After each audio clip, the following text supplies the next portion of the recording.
توجیکستان و ازبکستان با خرج 2 میلیون دلار کارخانه مشترک ماشینسازی بنیاد میکنند. کارخانه مشترک اوزافتا موتورز تاجیکستان در نوبت اول سالانه میتواند تا 10,000 ماشین جمع بست کند.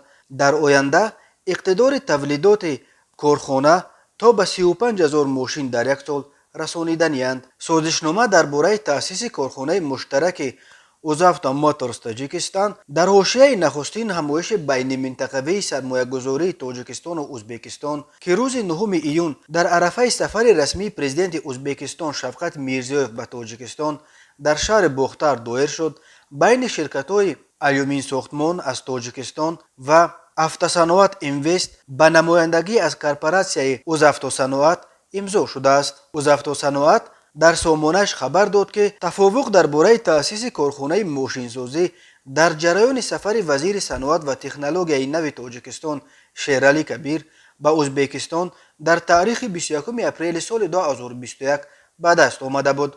برای اجرای این لایحه گروه کاری اوزافتوصناعت روز 5 هفتم می به تاجیکستان سفر کرده با اقتدار تولیدات شرکت شریکش الومین ساختمان شناس شد و پیرامون تأسیس کارخانه مشترک مذاکرات انجام داد. خبر داده است اوزافتوصناعت کارخانه ماشینسازی اوزافتا موتورز به جمع و بست ماشین‌های سبکرو و بارکش مشغول می باشد. تأسیس کارخانه مشترک با الومین ساختمان علاقه دومین طرح مشترک تاجیکستان و ازبکستان در بخش جمع و بست ماشین است. ماه مارت سال 2019 دو کشور کارخانه مشترک تالکو کرانتاس را به کار انداختند که نخستین کارخانه جمع و بست ماشین‌های بارکش و تکنیک مخصوص در تاجیکستان به شمار می رود.